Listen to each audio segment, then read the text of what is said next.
love this because it really is what we're talking about. Remember when you were little and you thought anything was possible. And don't you think that we're seeing the impossible happen? And so that's why we invite everybody. You want your cake back? Because we're in. This can happen. Days for Girls started for me. I was helping do sustainable education solutions in Kenya, in a place called, in the Makwini district, in a place called Gamano. Very, very rural, arid place. So arid that children were dying for lack of food and water when the Clay Foundation first arrived.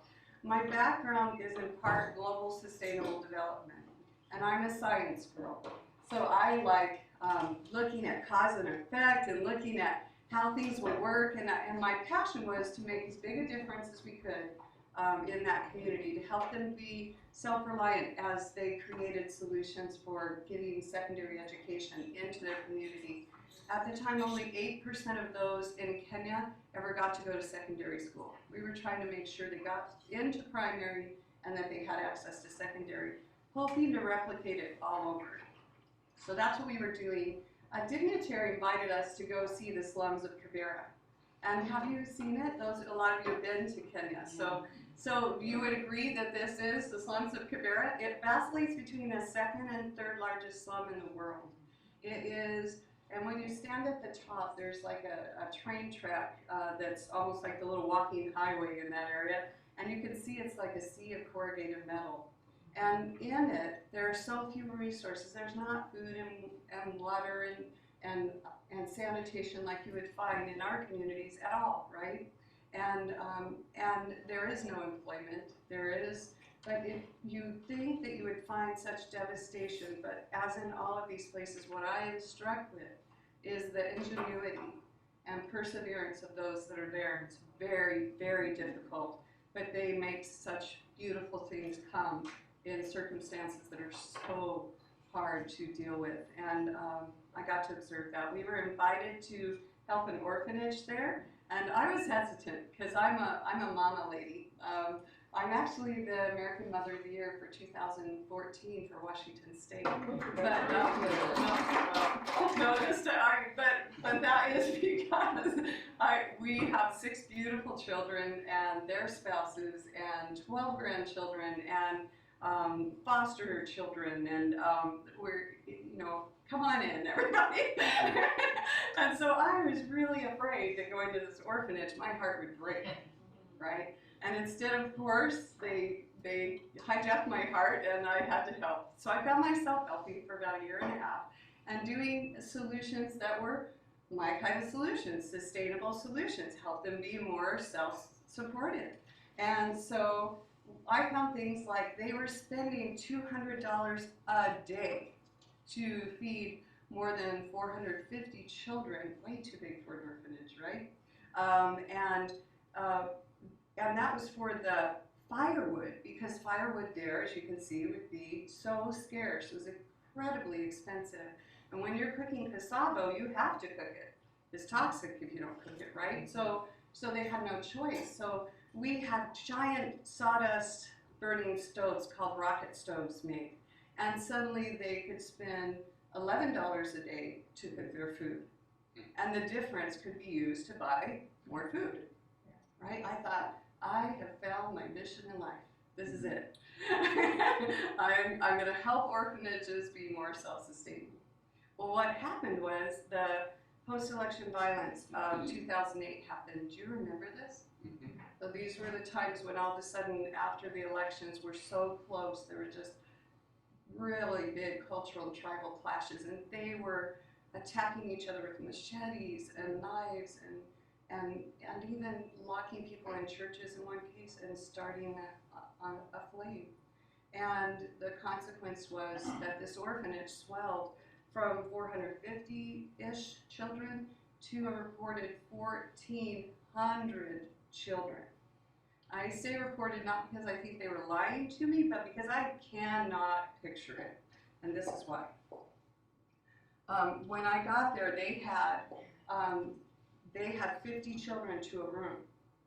These bunks had 2 to 3 children on each layer, and I don't know if you can tell from the photo, but they're stacked end to end like little train tracks, right, or train cars, and they would climb through one to get to the other. I was worried about that, about the safety ramifications of that, right? And now they're telling me it's 1,400 children because of the violent outbreak. And suddenly I got calls for food and water all the time. We need more money, we need more money. And this was something my family was doing to help on the side, right? We didn't have great resources to offer. We were returning in 3.5 weeks to Kenya. And I had sent everything I could. All my friends were now avoiding me. They were crossing to the other side because I would be asking for the kids. And then I got an actual call. Usually it's an email because for obvious reasons. And I got an actual call. They had been out of food and water for several days. These are my kids. These are the people that called me Mama Celeste for the last 1.5 years, right? And I went to bed just pleading for an answer of how to feed these kids. You know me, you know I was tearful because I go there. So I was really pleading, how do I do this? What do I do? Tell me what to do. I'll whatever. I will do it. Just tell me how to feed these kids. So imagine my surprise when I wake up at 2:30 in the morning with the following going through my head. Have you asked what the girls are doing for feminine hygiene? I went, just like you. I never thought to ask, not once, never crossed my mind to think about asking that question. I literally ran to my computer, and I didn't expect an immediate response because they don't have computers everywhere like we do, do they? And yet I got an immediate one, and the answer was this, just this. And I can't find the email now. I really want that email, but all it said was nothing. They wait in their room. And I just kind of sat staring at the screen, trying, because how? Not only how, but how this, right? And the answer didn't come right away to that. It was about 1.5 days later, the answer came that they would sit on their room on a piece of cardboard. Later, we found out that because of their lack of access to food and water, unless someone thought to bring it to them in very scarce settings, that they would have less elimination. But all of this, of course, led to we have to do something. My first response was find a nonprofit that sold them at a reduced price, right? And I found one in Kenya that did that. And it was only $200 for the 500 girls that needed it there to get disposable products. What I didn't consider was that when we arrived 3.5 weeks later, every chink in the fence next to the latrines was filled with soiled pads rolled up and put in it. The latrines themselves were completely stopped up, could not be, they couldn't empty them with the trucks because they were completely stopped because there was no place to dispose of them. So they were literally hand shoveling them out when I arrived. They were stacked on the posts in the corners of the fencing, and they were just in piles. And I had learned that some of the girls were already starting to reuse what was there to try to wash what was in this pile and use them. I was astonished. But what I did know before I left, when I first heard about this, is that even if I could get enough money to send $200 on top of what we've been doing a month for something that was disposed of, if I sent money for pads and they needed food and I wasn't coming to hold them accountable, they would of course use it for food. And I would too, right? Wouldn't we all?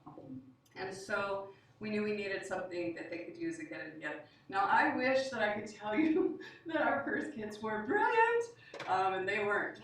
They weren't. In fact, I recently was sharing at the Rotary International Convention in Sydney, Australia, and part of it, a woman came and wanted kits, and I showed her what the first kits were, and she said, "Oh, those are not good." And she'd already seen the kits themselves and said, "Now that's brilliant." So it was really fun. Anyway, because she's right. Our first kits, now usually you have to be with us 6 months before you can see these because they're that embarrassing. We've had curves and things, so they're ironically close to what we do now, but here's what we came up with. Actually pretty close, right? But they were made with drapery lining that's somewhat moisture resistant, because we didn't know about PUL, right? And they were made white because sanitary paints are white, right? So of course they would be white. What else would you do? And we made them look like a pad because they're pads.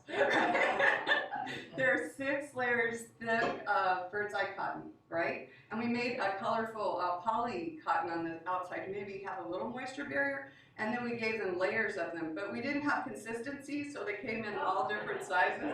And we had this brilliant idea that we could attach them with ribbon, because it would just hold it in place, right? So we just tucked them in here. Well, guess what the girls told us after they got them? That they would slide. That they would slide forward when they were walking, and they would look like a man. Look like a man. Oh. So pockets, right? Thus the pockets.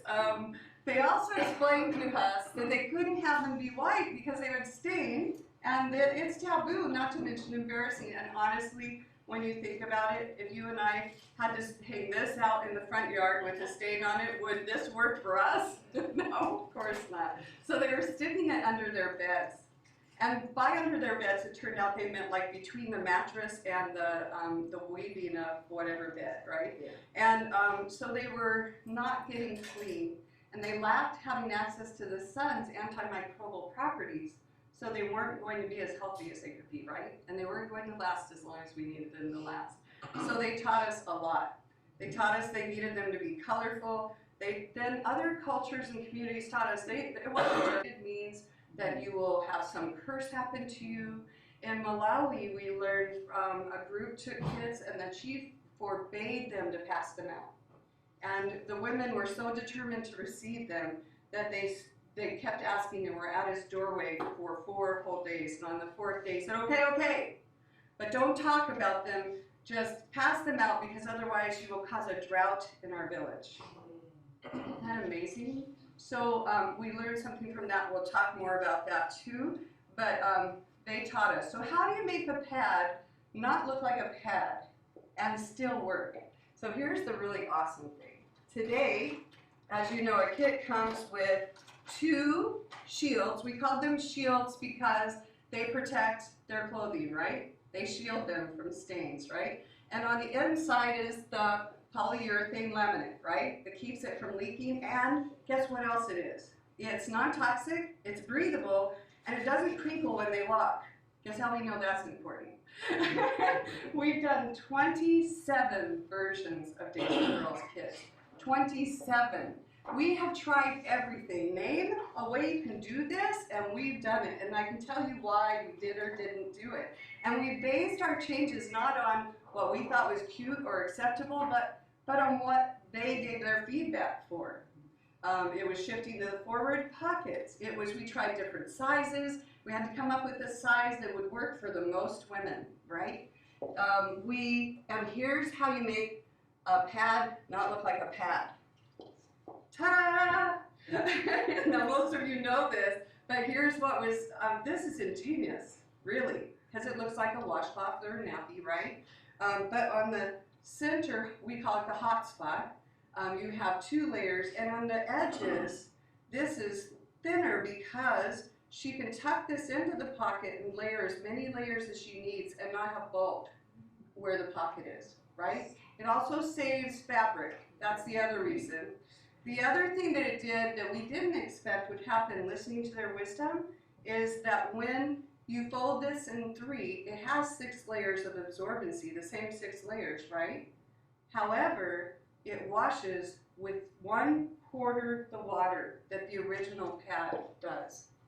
1/4 the water, and most of the savings is in the rinse, because it's harder to rinse this than it is this. Interesting, right? And the other piece I bet you could see without being told what we would experience, and that is that this dries so much faster than this. If you're in a community where they have tsetse flies or something equivalent, where the insects burrow into something moist, and then burrow into your skin if you have it moist against your skin. These are easier to iron so that it kills any of the tsetse fly larvae, right? So there are all these benefits to listening to their wisdom. So you know the kids come with 2 shields and 8 liners and a pair of panties, because do they all have panties? No, so really important. In fact, at our next leadership summit, which is the first weekend in March, we're going to discuss having 2 pair of panties in every kit. The reason we don't now is panties is often one of the cost barriers for kids going out into the world. And we are always about getting those kids out, right? And also a washcloth. We're going to talk about why those washcloths are important to the kit. They're not only useful if you're in a latrine and there's no washing facility nearby, but also it's a great segue to have a dialogue about hygiene. Because in our bridging component, you'll hear that for us it's not about, and you will do this, and you will do that, and you will, it's more a conversation inviting them to consider things that will help their health. There's also 2 Ziploc baggies, because this is the world's most efficient tiny washing machine, isn't it? And not only does it store their soiled things, but they can add just a little bit of gray water and let it soak, and then swish it away and spill away the most colorful rinse water, right? And that's important because in a lot of these areas, menses is considered not just taboo, but also to have, if you will, black magic properties. That someone could curse you to not have children anymore, that someone could, and if you feel that way about menses, you're very protective about it. In fact, in some cultures, they walk a long way to make sure no one sees them bury even a disposable pad, so that no one can find the menses. So it's really important that they can handle it in a way that works for them. And this bag can help that. We'll talk more about that in Care of Kids. It also is a great way to store them inside their bag. So that's an important thing. You also have this little handout that explains visually with no words how to care for the kids. It's so important to explain how to care for the kids. Why? How long will this last if you don't teach her how to care for it? Once, right? It could last once. So really important. And it might be a full month before she uses hers. Good to have a reminder, right? And brand new, you are first to hear. We will have on the back an option for, it was just created with 2 OBGYNs, a full menstrual annual calendar that just has dots and X's and pluses for tracking when menses happens and how the flow was, so that they can know their cycle. And it's all going to be on this little bitty piece of paper. How cool is that? And then it all goes in this a bar of soap. Now, you should know that soap has been a controversial subject. We first put in full-size pieces of soap because you want them to have it, right? But what happened was the weight of the full bar of soap was about the equivalent of half a kit. And so if you're only able to take 50 pounds or several 50-pound luggage pieces, then you can buy this soap there. People were unpacking the entire thing to take the soap out and then repacking it so that they could take more kits, right? And do we want that happening? No. So we were like, okay, how do we handle that? So we first thought of no soap, and they'll just agree to buy it on the other side. Well, some of the nonprofits and groups were not adding soap. And does she need soap now to do this? Of course, right? So we went to hotel-size soap so that she has it from the beginning, so it can be part of the dialogue about how important soap is, right? It's in her kit. We can have this conversation, and then nonprofits can add more soap. You should know that the Ambassador Women's Health Training for a Sewing and Health Enterprise, when we're training them to set one up, part of it is actually to make soap, to know how to make soap, because it's a really good complement to the sewing business. There's more profit margin in it, and it's a natural ally in this work, right? Okay, so that is the Days for Girls kit. Now these are the first girls that ever received our really awful kit. And you could see these smiles. They were so grateful. We had a really great conversation about lots of things, but when I was calling or emailing them to say, who talks to them about what a period is? who talks to them about health and safety, they said nobody. And I couldn't find nobody in Kenya that could help. No organization that was doing it, no, nothing. I really tried. And each time I tried, they'd say, we will send a delegate to observe your presentation. No! And however, we invited community members to come and help with the presentation. We'll talk about how important that is. And we had this great talk that also included how important they are as women, how important they are to the future of their community, their family, and their country as a whole, and about safety and self-defense. And when we finished, they came up with these incredible smiles. They also said, with incredible smiles, thank you so much, because before you came, we had to let them use us if we wanted to leave our room and go to class. I hoped that didn't mean what I thought it meant. And I had, as you can probably see, we have 250 waiting to come out and another 250 waiting to come in to get their kits. So we were kind of, I had to wait till afterwards to hear what. And it turned out that they were being sexually exploited in exchange for disposable pads. That if they were willing to be exploited, that they were able to then leave that room and attend class. If you are an orphan and you don't get to finish school, what are your options? None of them are anything but being exploited, right? A really tough decision to make. And that is the moment Days for Girls was born in my heart. I already knew it was important. I already knew it would be part of what I would do. But when this happened, I knew it was much bigger than I could even imagine. What I didn't know is that this is true all over the world. What I didn't know is that billions of women are imprisoned, technically, because of this issue. There are women in Nepal and India and South America and Romania and the Philippines who are facing not only isolation, but in some cases being put into a hut where they have to stay, and any breakdown in biological matter attracts animals or snakes, and it's like, that's the way it is. Only one instance have I heard that it attracted wild animals to that particular community, and quote, once in a while, a woman was drugged away by the animals and they didn't see her again, but that's the price we have to pay. In 2014, that was 2012, wonderful news. We get to change that. And I'm astonished that it's happening, that it's happened, but I'm so grateful that all of us are working to change that. And it's astonishing, the result all over the world. Yes? But even just how, the guys get to go to school every day and the women are not allowed to go to school in the time that they have the period. So they're actually only getting 3 weeks of education every month, right? So this all adds up to them not really getting a proper education because they're missing out on so much time. It's really true. It's going to make such a big difference for them. Absolutely makes. She was saying how much of a difference it makes because they can't attend school like the young men can. And so, great point, the other thing that happens is a family has to choose sometimes who's going to be educated. And if they have limited funds, are they going to send someone that has the handicap of missing that much school? She's got a really tough uphill battle, and she's often overlooked and passed over just because she has the handicap of having to miss that much school. I recently had someone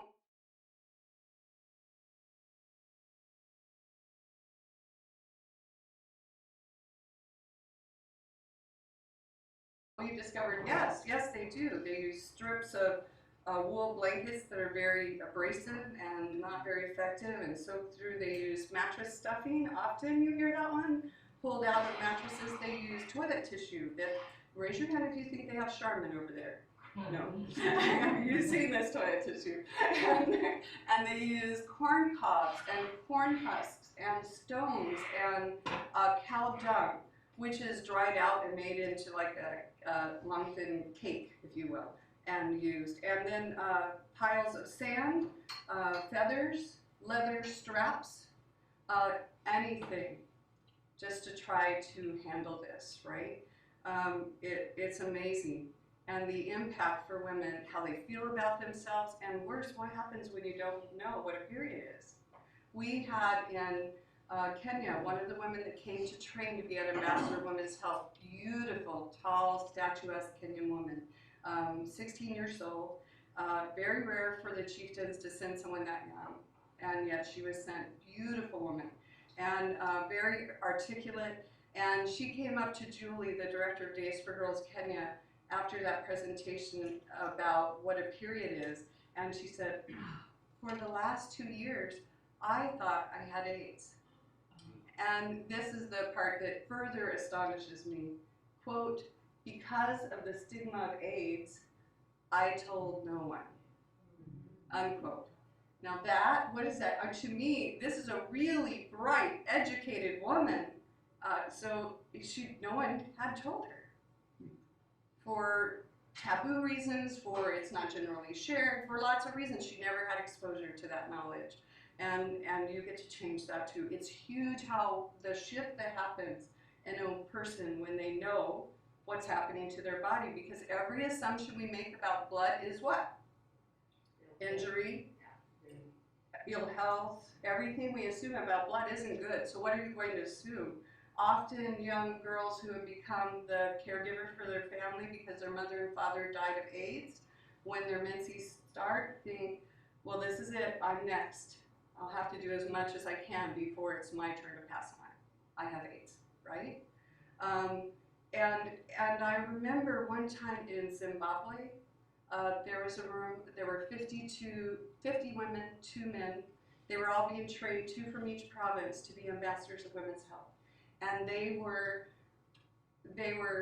all different ages. It was such an incredible experience. We got to the part about talking about periods. And we got to the part about, this is what they are. Your uterus is this size. It's an incredible muscle. It's about the size of your fist. It's right here. We got 28 days. We went through the whole thing. This is all that's happening. It's not a curse. In fact, without periods, there would be no people. The whole room. I know it sounds silly, but it's one of the most profound moments of Days for Girls for me, because every set of shoulders all at once went, if we tried to orchestrate that, we couldn't orchestrate that, and they all went, it matters so much, and you get to do that, and these kits become a door for opening that conversation in places where it's not even on the table, and suddenly it's just us, no barrier between us, and we get to just share about how important every member of this community, their community is, and how important their voice is, and how important even what's happening in their body is, and here's something you can do about it.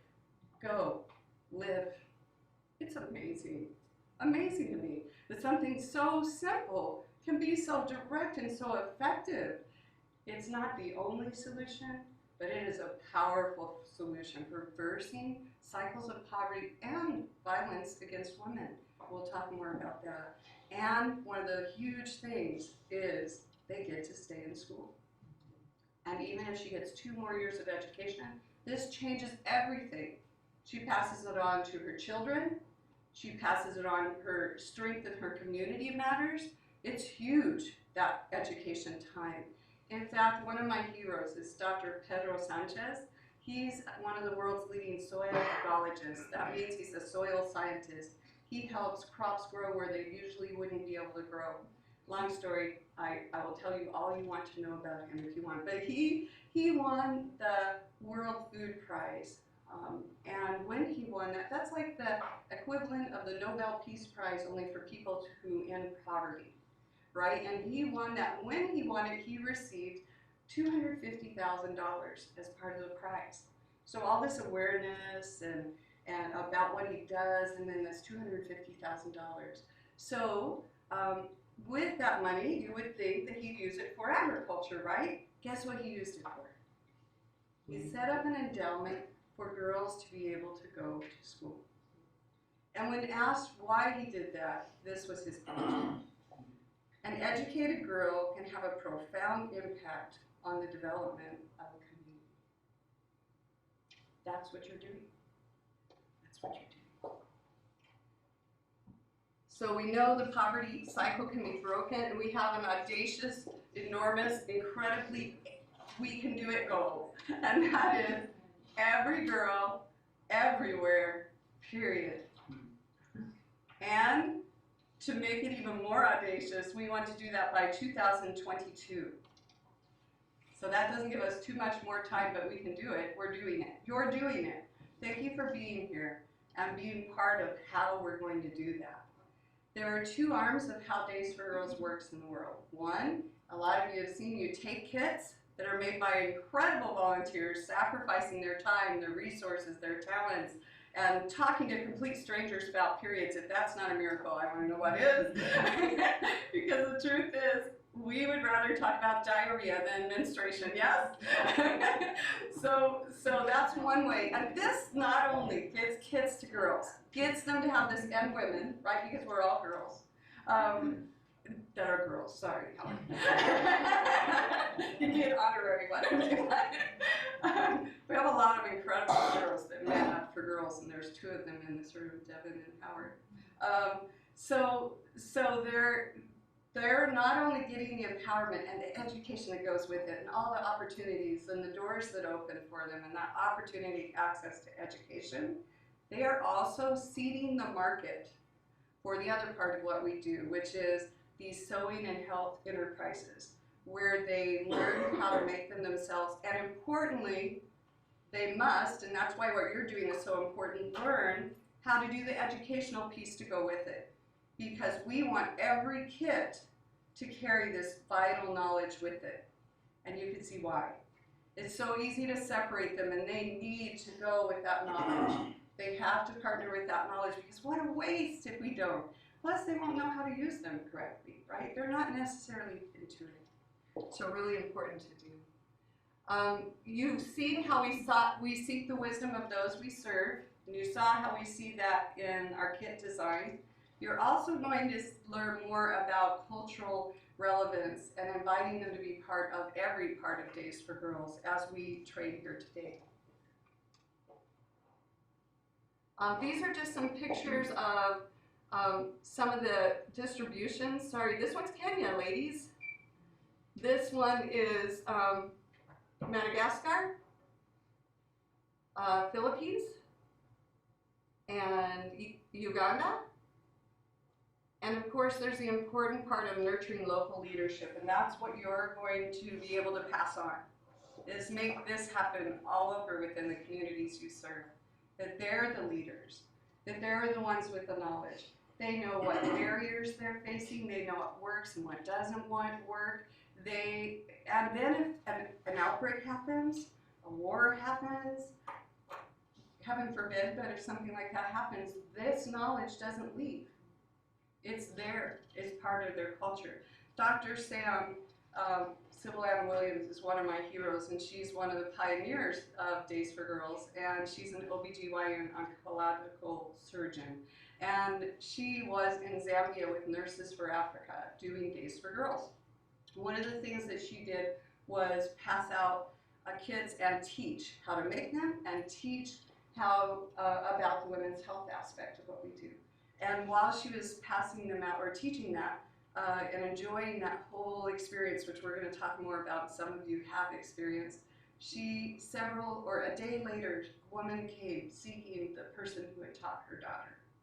And she said, thank you so much, because you taught her something, or sorry, I gave it away. You gave her something I could never give her because I didn't know.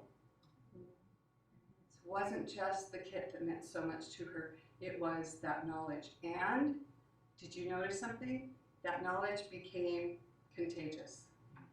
So we get to create an epidemic of wellness and dignity and health together.